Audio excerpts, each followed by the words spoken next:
Hello everybody, once again. For those that are new, I am Scott Blaze. I'm co-founder of Global Sanctuary for Elephants, and you are here with us in João Pessoa, Brazil, where we are working on the acclimation of Lady to her transport crate.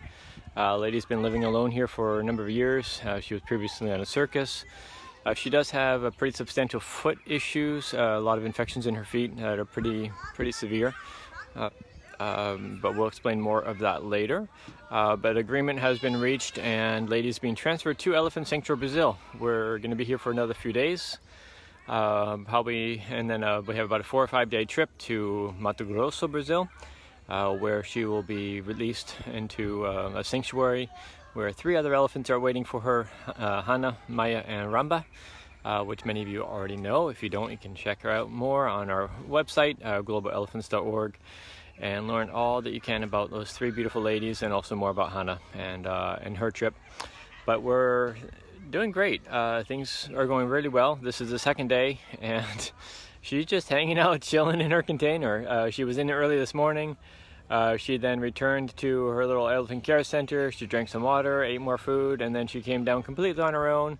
And she's been hanging out in the container ever since, for the last hour or so, hour and a half. Just hanging out, checking things out. She's really mischievous, very curious. She's actually quite entertaining. She's cute, she's lovely, she's wonderful. And yeah, everything's going as good as could be. In a little while, we're actually going to have her go back to her care center. They have a little water trough. I'm sorry, it's just sidetrack. Somebody said, well, she remembering created for the circus.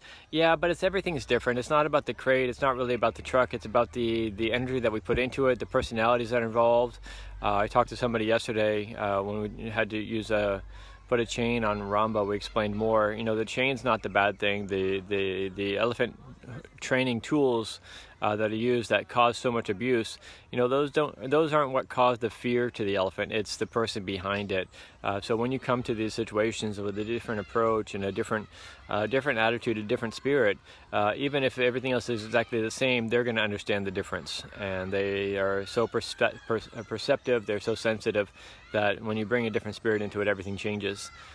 So right now we have a lot of cooperation from the care staff. Everyone's been really good. Actually, a lot of sweet moments as they're encouraging her. They're sad, they don't want her to go, but at the same time they're also encouraging her because they know it's the right thing for her. It's a better life for her. So it's been really good, really sweet. But a little while, they have a little concrete trough up there, which she does put her feet in. So we're going to try to do some foot soaks a little later, and then do some herbal foot soaks to see if we can help with some of the inflammation. We don't want to do anything too invasive because we don't want to cause any more problems. We don't want to cause distrust. We don't want to rock the boat, as they say. We don't want to. We just want to take things nice and calm and chill and easy. But we want to try to do a little bit to reduce the inflammation. She does well. I was talking to somebody that she doesn't always take the easy path. You can actually see on the ground here that there's a relatively easy path that and there's grass. It kind of goes along, and she can go around to the barn a little bit more gentle, but she'll go straight up that little hillside. It's not that steep, but it does an indication that she's not afraid of putting her body through a little extra force to make things happen. And she will take the harder path. She does move around pretty well. Again, her feet are grossly infected, and there's going to be some pretty substantial infections in the bones of her feet. We'll get into all of that detail later. Once she gets to the sanctuary, we'll start showing you what we're seeing. But there are some photos online now on our website that show her feet, the inflammation of her feet, and some of the malformation of her toenails. But we'll get into all those nuances later. Right now it's about trying to help her be comfortable, help her to adapt, and as you can see, she's great. She's easy. She's incredible, actually.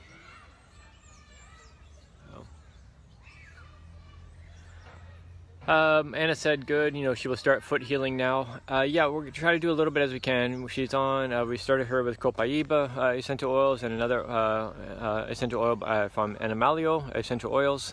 Melissa has donated a lot of essential oils to us, and one of them is called Eniitis, and we're helping her just to boost her immune system a little bit, boost her comfort, help with her discomfort, and hopefully start reducing some of the inflammation, and therefore make her a little more comfortable.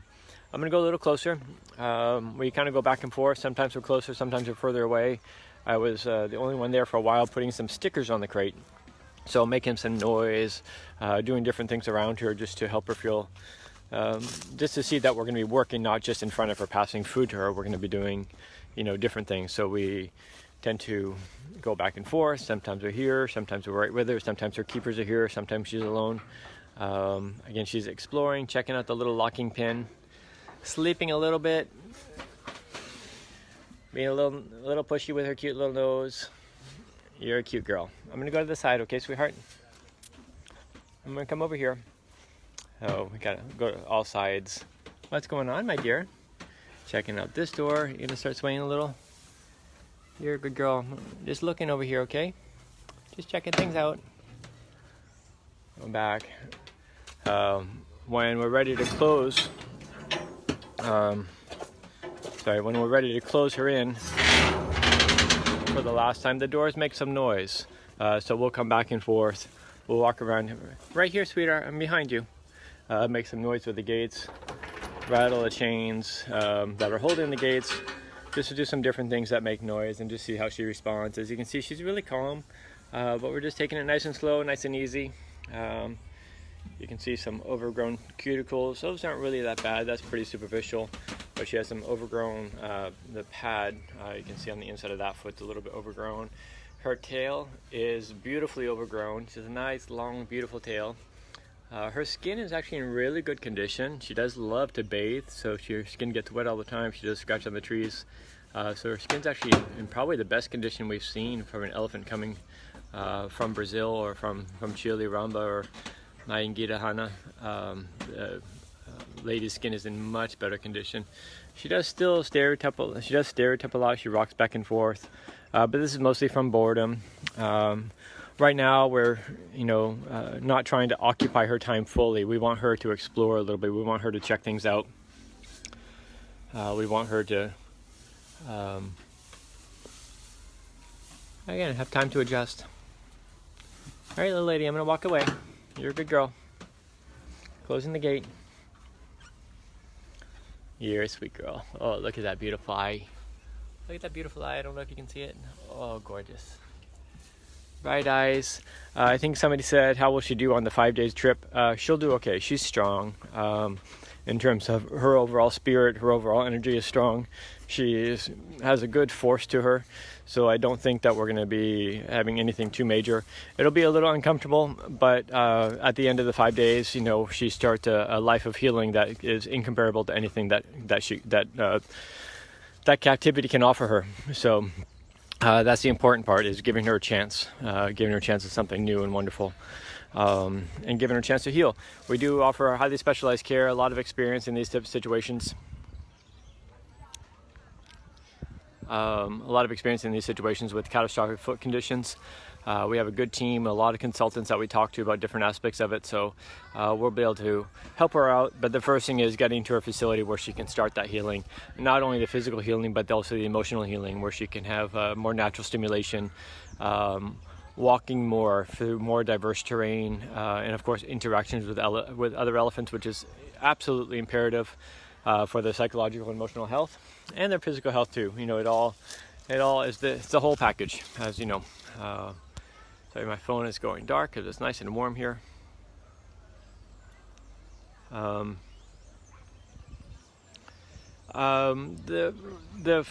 rubber pad would help a little bit, but it's not going to be that substantial. She'll have a lot of hay, she'll have a lot of substrate and a lot of material on the journey that'll help out.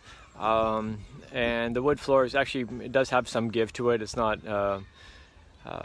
rubber's not going to help too much more on this trip. It's not going to be that critical.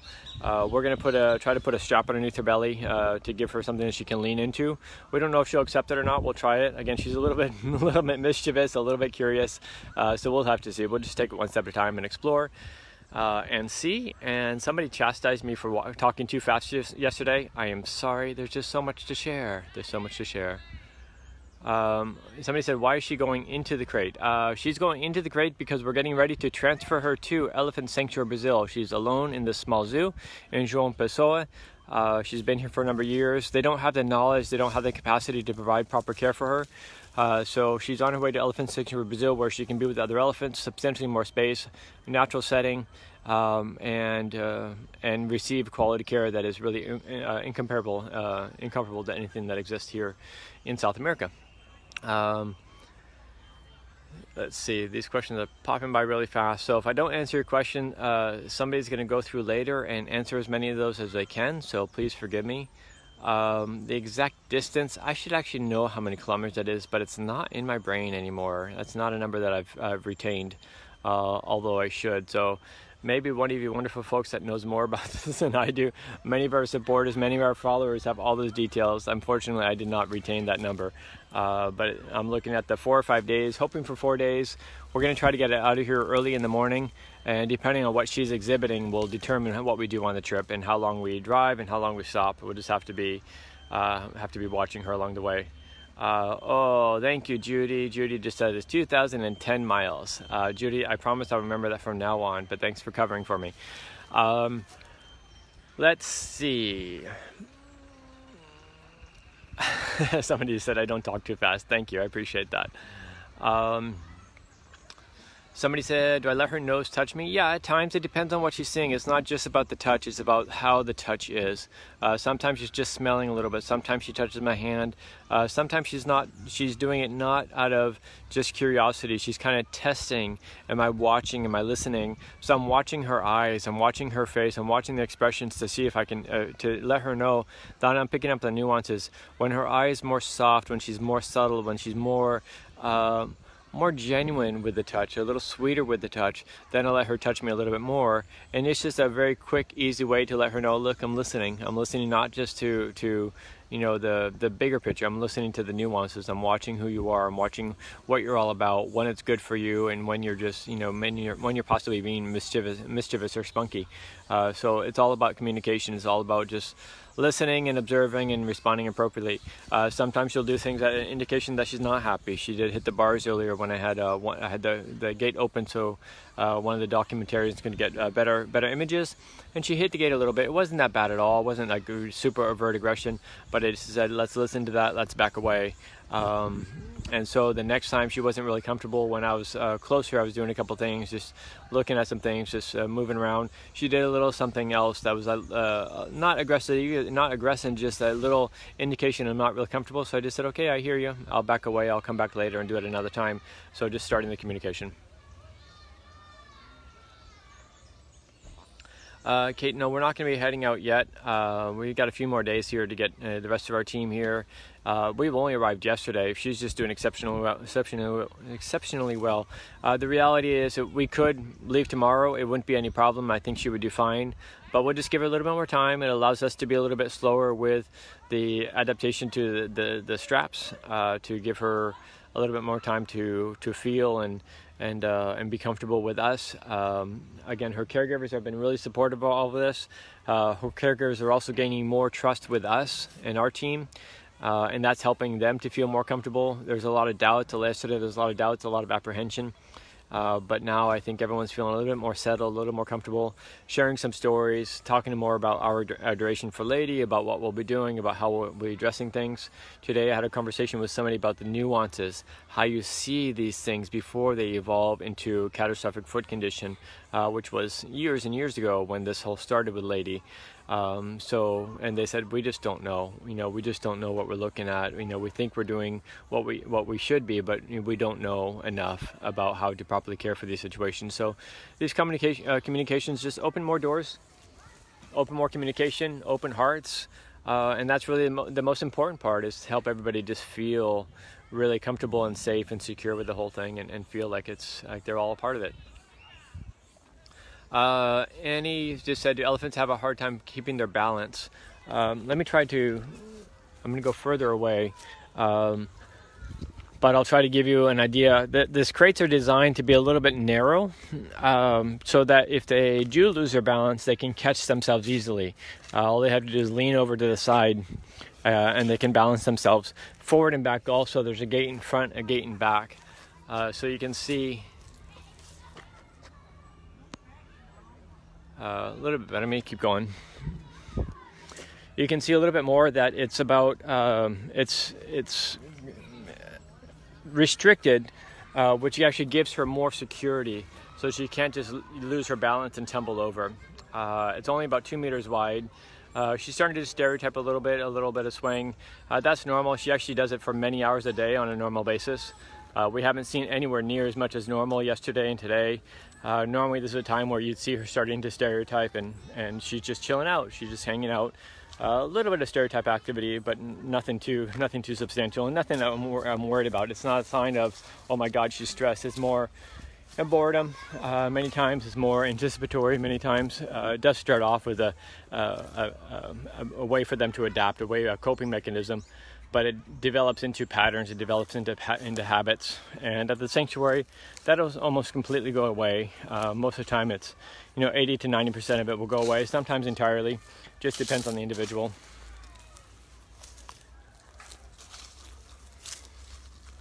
Sorry, I'm going back in the shade. It's warm in the sun. Many people have asked about the temperature in the crate, especially her caregivers. Earlier, had a couple of people, go into the crate when she wasn't there, and they were surprised. It actually stays quite cool in there. She has a lot of sun on her butt. She's not forced to stay in. She's there completely on her own. There's a little bit of hay, but there's no fruit right now. She already consumed the bulk of her fruit for the day. A little bit later on, we'll give her some more. But right now, she's just there because she wants to be there. She's not forced to stay there at all. She wasn't even asked to go down. She came down completely on her own, came down and went in completely on her own.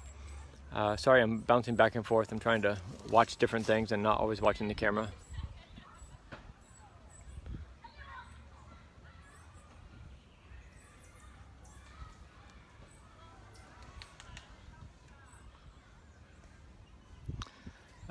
Will she sleep during the transport? No, she won't be able to lay down during the transport. If the transport crate is wide enough for her to lay down, it's easier for them to slip and fall and collapse. It also is easier for them to turn sideways. And if there's enough room to lay down, they can turn their weight sideways. And when they can do that, they can actually topple the crate because they can put a lot of sideways force.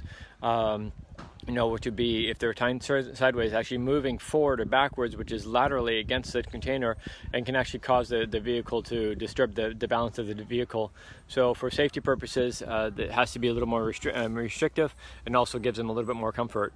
Many elephants have traveled in this capacity, and they do really, really well. We'll be observant, we'll be watching. We do have a couple of locations for emergency stops. If something critical happens and we do need to respond, we do have some emergency stop locations along the way. And she won't be able to get out of the crate on the way. You can imagine, it's a lot of work to put the crate on the truck. It's a lot of time with the crane. It can sometimes take 3 or 4 hours to get all that set.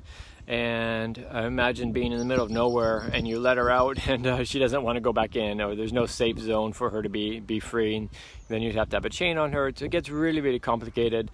So the best thing is to just focus on getting her to the transport, getting her home as quickly as possible. But also with consideration of her comfort. If she wants to stop more like we did with Ramba, we'll stop more. If she's proving that she's fine and wants us to keep on going, we'll just keep on going. We'll just kind of play it by ear and observe and make decisions as we go.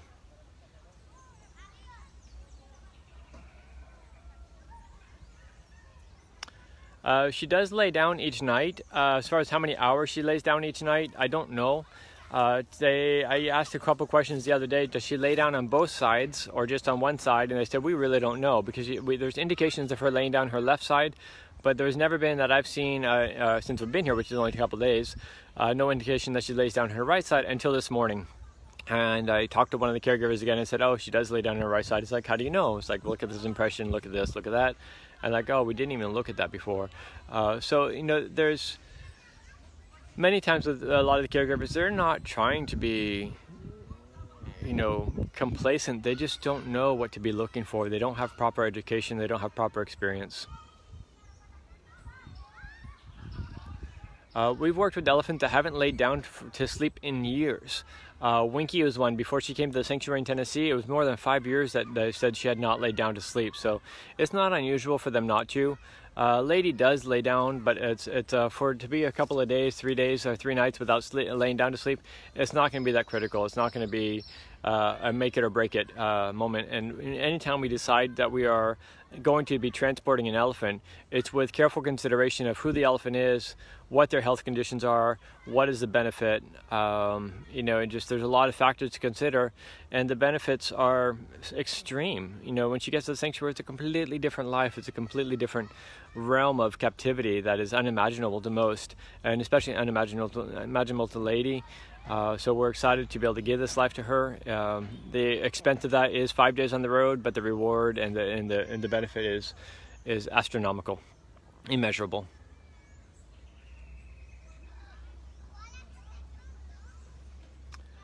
Shauna asked, how does a zoo get a permit for an elephant but not have the correct staff to take care of it? Really around the world, the same situation exists. It's not hard to get a permit, even with people with a little bit of experience. And some of these folks have been here with her for, multiple years, 5 years, but they just don't know. And it's just a lot of nuances, a lot of details that a lot of people don't look at. And this is a plague around the world. There's a lot of turnovers in zoos. You have people in and out all the time. Fortunately for Lady, she's actually had a lot of stability. 2 of the caregivers have been with her since she arrived here. So they don't know a lot about elephants, but they do have her trust and have her confidence. She does rely on them. She does watch them. She does depend on them. So, it's definitely not an ideal situation by any means. There's a lot of ignorance around the world about what captive elephants need. There's a lot of facade. There's a lot of misconstrued ideas of what elephants need, and unfortunately it is a plague. It's a plague for most captive animals, but definitely for elephants.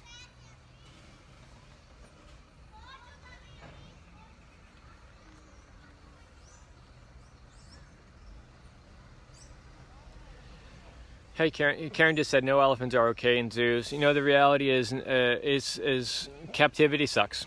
To put it bluntly, captivity is really no place for elephants. Sanctuaries are amazing with what they can do, but it's still captivity. It's still a life that isn't what it should have been. We have to do more for all these animals, for all the elephants, for the lions, the tigers, the bears, the zebra. I mean, they all deserve so much more, and it's our responsibility to try to give the best possible life to all these animals. We're the reasons why they're here. For everyone that visits the zoo, for everyone that has wanted to go to the zoo, we're the reason why these animals are here. The reason why zoos continue to do, to manage elephants and animals in these situations is because we want to see them. It's our selfish desires, but we need to have the desire to do more. We need to have the desire to give back, to give these animals, these elephants, a life that is substantially better, and that's what we're trying to do. The reality is most captive elephants do suffer tremendously in one way or another. There are some programs that are far more advanced. There are some programs that are much more advanced than others, that do have more knowledgeable care, that do have more better social dynamics, that do have better space, but it's still captivity, it's still limited, and we need to do better. We simply, as a species, as humans that are responsible, we need to do better, and that's what we're all here to do. Everyone's come together to make this happen. For everyone that's donated to this trip, thank you. You guys made this possible. For the zoo, for the politicians, for the lawyers, for the mayor, again, we want to express gratitude. This was an agreement that came about after various discussions about what Lady needed. Accusations of mistreatment and things of this nature, but at the end of the day, it came down to everybody coming to the same page and said, what does Lady need?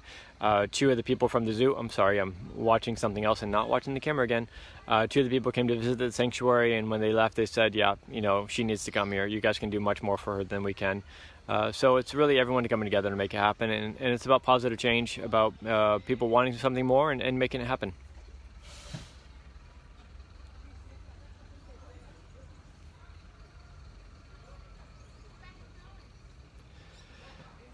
Somebody said, how did you become knowledgeable? Just through experience. Yeah, it's about devoting your life and just listening, being in a lot of the experiences. I co-founded the Sanctuary in Tennessee in 1995. When we did so, we did the idea of trying to give back to a few elephants and give them more space for these elephants that were aggressive or solitary or didn't have another option. And we wanted to give elephants more space, but we didn't know what to expect. We didn't know if they'd become rogue and wild and aggressive when they had freedoms. We just simply didn't know, but we knew we needed to do something different. And by giving the elephants this opportunity, we started to observe and we started to learn and started to see the impact of sanctuary, the impact of space, the impact of giving them their life back. And it was astronomical. Each elephant teaches you something new all the time. I've been doing this for a long time now, more than 30 years with elephants, but every day, with each elephant, each situation, we always continue to learn. They have so much knowledge to share, and the best way to learn is from the elephants themselves. From communication with others, but also by watching elephants, by listening to them, by observing, and they have a lot to share if you're willing to listen, and that's what we try to do. People have said, you guys are elephant whisperers, and we're not. We're just trying to listen. We're just trying to observe. It's like I said earlier in this dialogue about her wanting to touch. Sometimes it's about gentle touch, and sometimes it's about being a little snarky, and we have to know when the difference is. And when you listen and when you show her that you're listening, they want to communicate more. The more that you listen, the more they share. So we're not doing any sort of whispering. We're just trying to listen, observe, and respond, and let them know, all the elephants that we work with, that we're here to learn from them. We're here to help them, but they need to show us the way.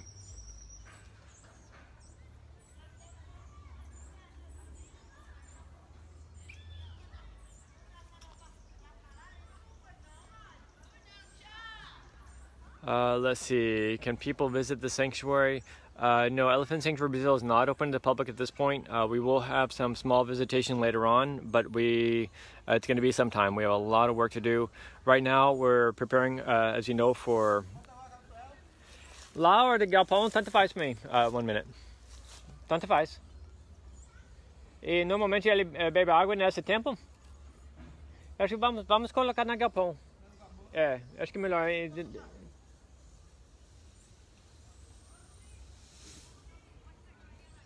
She's been in the container for a while. This is normally a time where she gets more grass.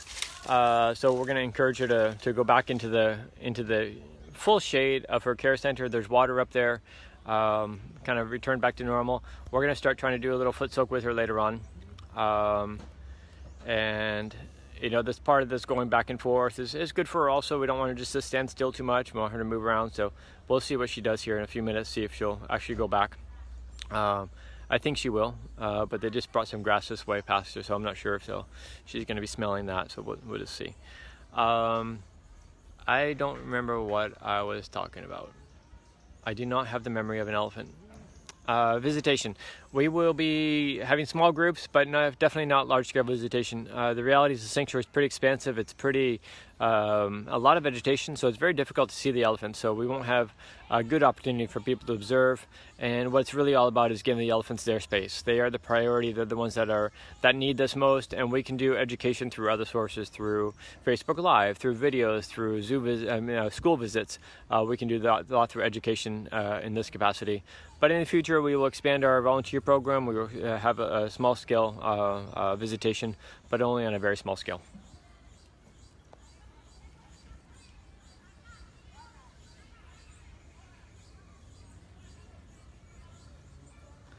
I have to say that I love how many people from around the world are joining us. Somebody just commented from Victoria, Australia. Sorry, my battery's going low. I'm going to have to hang up soon. But it's really amazing to see how many people come together to make this happen. It is, for us, we've been doing this for a long time, but every step of the way is an honor. It's incredible. It's beautiful. I was talking to some folks here from the zoo earlier, and for those that know me, this is probably not unusual, but you get teary-eyed, you get choked up because, it's a lot of wonderful people. Even though they have not been able to provide the care that Lady needs, they do truly adore her, and they want what's best for her, and they don't want to say goodbye, but they really are happy that she's going to someplace that can help her in a way that they're not able to. So we're excited. We're honored. We're humbled. It's a beautiful experience all the way around, and in great part because of all you do and people from around the world that come together to make it happen. Hello, Brampton, Ontario. close to my old stomping ground for a while. I lived in Cambridge for a while.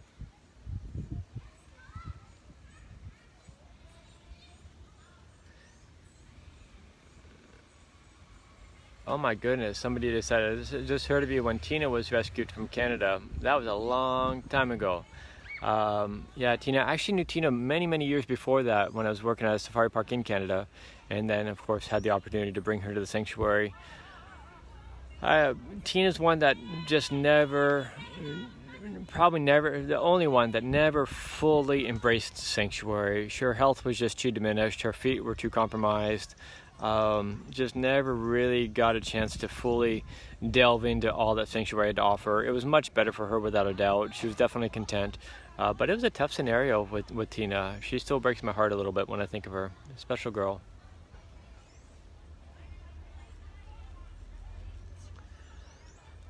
All right, and with that, my phone is telling me it's time to go back on the charger.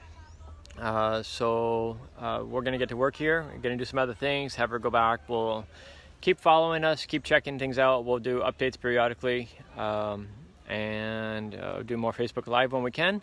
But we're gonna continue on our way with helping Lady, and gonna change things up here a little bit for her. Whoops. If I get a chance when she's doing foot soaks or something like that, I'll go ahead and when she's bathing or playing in the water, I'll try to do some other live shots so you don't just see her cute little butt in the trailer.